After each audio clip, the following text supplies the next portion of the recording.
Hi, welcome to day 16 of our Reset Diary. We're almost at the end of these 17 days.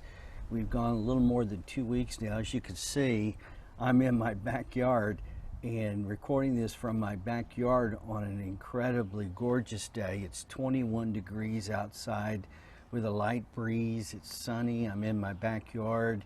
It's just a perfect feeling day. So I wanted to just show you that I do have other places I could stay instead of the place I've always come from when I deliver these. We're going to look at today at Psalm 88. And I want you to be ready for Psalm 88. I say for today, that'll be for Friday. Psalm 88 is a difficult psalm.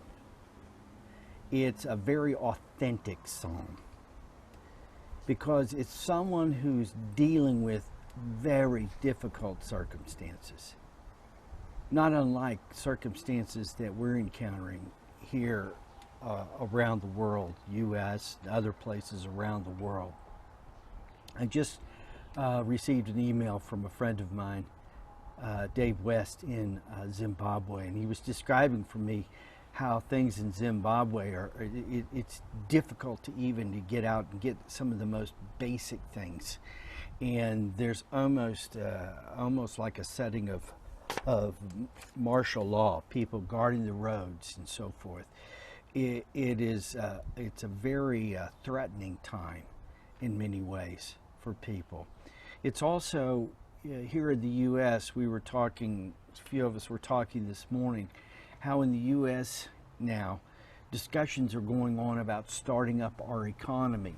And the statement that's been made by our president and by a number of other people is, which is more risky for us, dead people or a dead economy?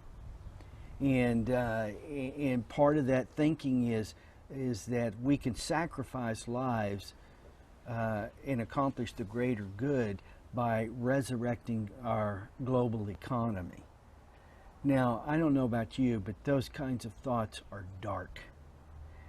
We've seen them in many times over history, and even in our recent history in different parts of the world that some of us are familiar with. And it means that we're in a time where people are making decisions for other people that have very dire consequences connected to them. And so it is a difficult time. And so this psalm, as it comes at the end of this period, is what's called the third book of the Psalms, a book that's designed to help us shift from relying on the world system to relying on God and living with God in His covenant.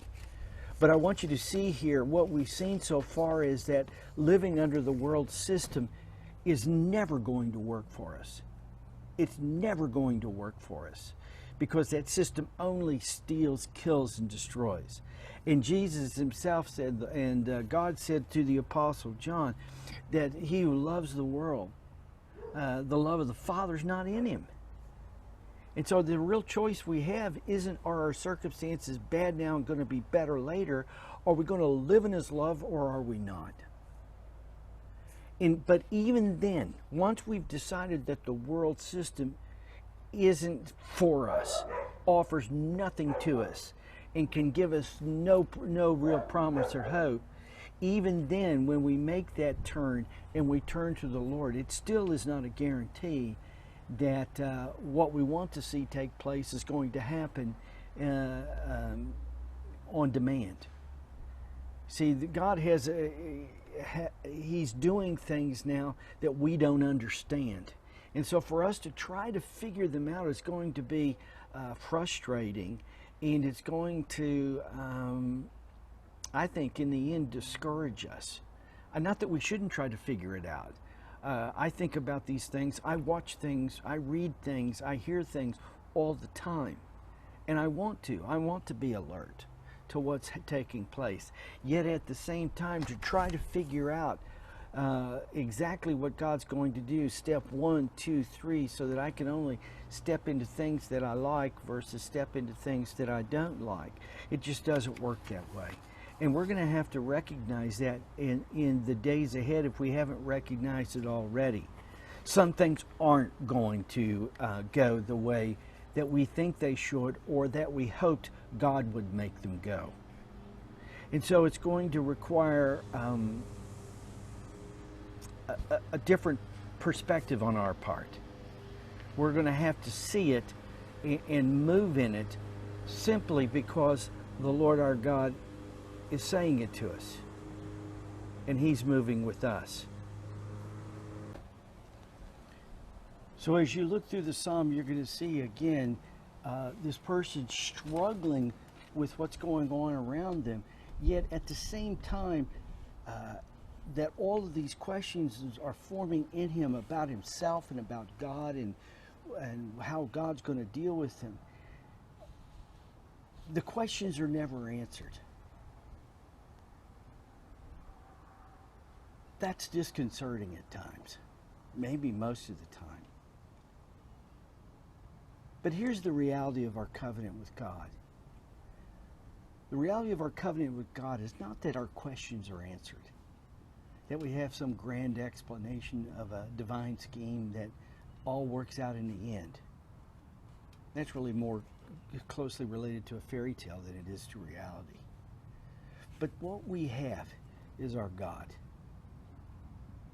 And if we don't have our God, and if our God isn't who He says He is, then we really don't, there isn't anything that we can have that will be of value or of substance. This is something that at this hour the Lord really wants us to see, to face up to. Because we go through much of our life trying to insulate ourselves through a variety of good things and a variety of things that people just normally do to make our lives comfortable, to make our lives meaningful, to do things that bring value to our own lives or the lives of other people. And none of these things are bad, none of them are wrong.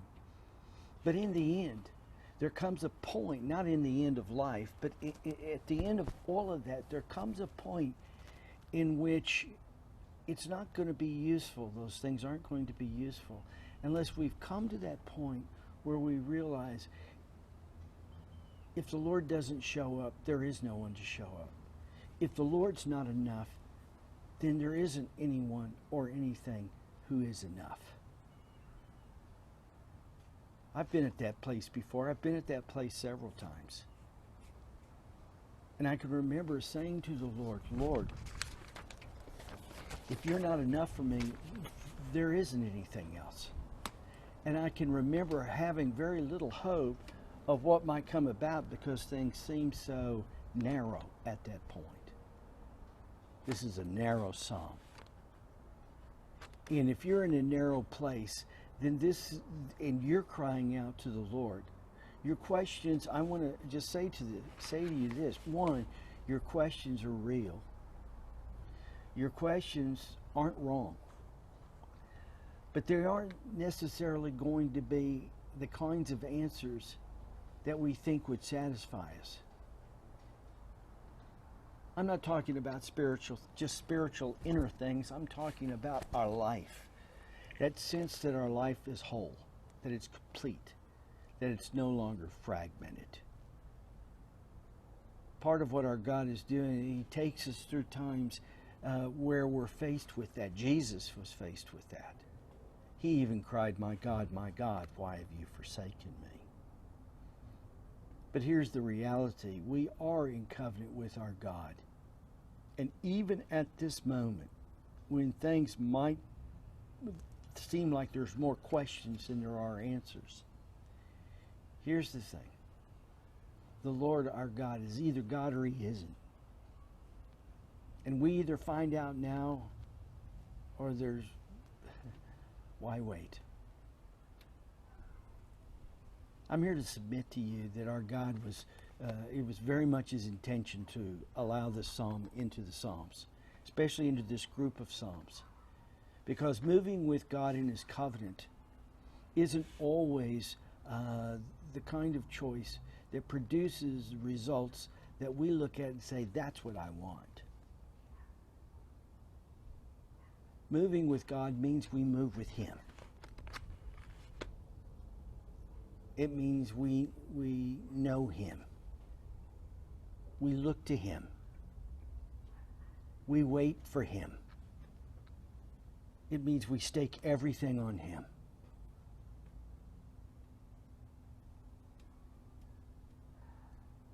Because if our God doesn't come through, who will come through? The world system, we've already seen it can't. God has already demonstrated over time, and He already demonstrated it by raising Jesus from the dead. Our God comes through.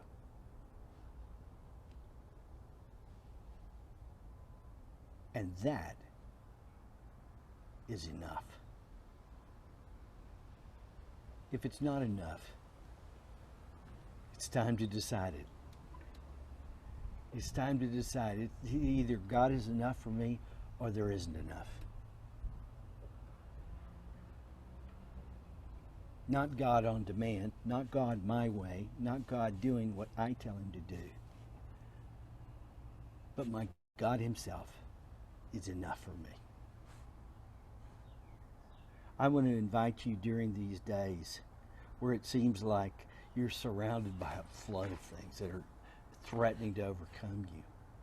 Or whether that happens today or next week or next year, doesn't really matter. But I invite you to look at this thing. Look at what's happening and what isn't happening. And ask yourself the question, is my God enough for me?